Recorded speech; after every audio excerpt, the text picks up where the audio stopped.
আজ সকালে এসে দেখি বোন পুজো দিয়ে গেছে পরীক্ষা দিতে।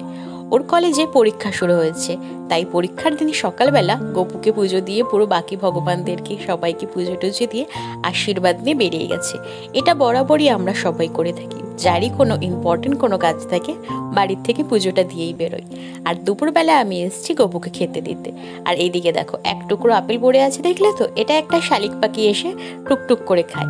এতদিন ধরে গপুর প্লেট থেকে শুধু পিঁপড়েরা খেত, এখন একটা শালিক পাখিও জোগাড় করেছে। গেটের থেকে টুক করে ঢুকে এসে গপুর প্লেটের থেকেও নিয়ে নিয়ে খায়।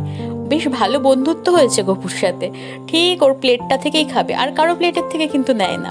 আর দুপুরে গপুকে দিয়ে দিলাম কিছু কিশমিশ, আর অন্যান্য সময় চকলেট, লজেন্স এইসবও দিই। আর দুপুরবেলা যেহেতু শুধু গপুকে দিচ্ছি, তাই জন্য বেশি কিছু নেই। ধূপ আর দীপটা জ্বালিয়ে দিয়ে একটু ঘন্টা বাজিয়ে দিই, ব্যাস গপুর খাওয়া হয়ে যায়। আর দুপুরবেলা ঘন্টা বাজিয়ে খেতে দেওয়ার সময় তোমাদের একটা জিনিস দেখাই।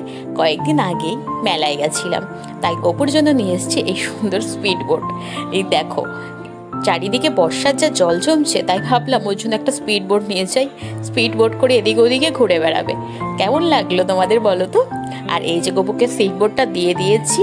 আর তারপর দেখো একজোড়া কানের দুল এনেছি মা লক্ষ্মীর জন্য। এই যে এটিও মেলার থেকেই কিনেছি। দুলটি আমার খুব ভালো লাগলো, কি সুন্দর দেখো, ছোটোখাটোর মধ্যে খুব সুন্দর, শাড়ির সাথে পরালে খুব ভালো লাগবে।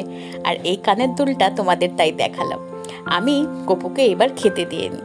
গপুকে সন্ধ্যেবেলা তো ভোগ দেওয়া হয়, মানে সন্ধ্যেবেলা যখন ওকে শয়ন দেওয়া হয় তখনও। গপুকে 3 বেলা খেতে দিত আমরা। আর এই যে দেখো গপুকে সুন্দর করে কিশমিশটা খাইয়ে দিই, আর এরপরে একটু জলও খাইয়ে দিই। ও ছোট মানুষ তো, তাই ওকে খাইয়ে দিতেই হয়। আর এই যে খাওয়ানো হয়ে গেছে। আজকে গপুকে বেশি মিষ্টি লাগছে যেন, মাঝে মাঝে যেন ওকে খুব মিষ্টি লাগে, খুব আদর করি তখন গাল টিপে টিপে। এই দেখো গপুর খাওয়া হয়ে গেছে। আর এদিকে মা লক্ষ্মীর দিকে তাকিয়ে একটা অদ্ভুত জিনিস দেখি। বোন এই বৃহস্পতিবারই পুজো দিয়েছে, আর ও কানের পরাতে হয়তো ভুলে গেছে মা লক্ষ্মীকে, কানটা ফাঁকা লাগছে। আর এই দেখো আমি কানেরটা তাই পরিয়ে দিলাম। সত্যি কি অদ্ভুত না? আমি যদিও কানেরটা বৃহস্পতিবারের আগেই কিনেছিলাম, কিন্তু দেওয়া হয়নি।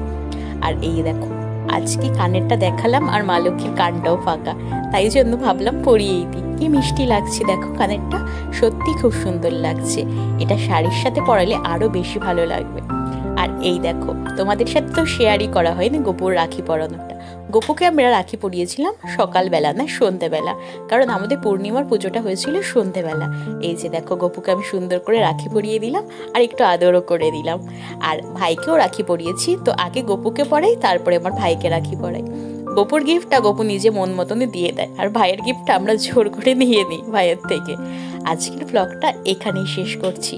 তোমাদের কেমন লাগলো অবশ্যই জানিও, আর ভালো লাগলে প্লিজ কমেন্টে বলো আমাকে কিভাবে আরও বেশি সুন্দর করে তোমাদের কি টপিকে ব্লগ দেখতে চাও সবটা। আর এই দেখো গপু বসে আছে মিষ্টি করে, আর হাতের রাখিটা দেখো কত সুন্দর লাগছে।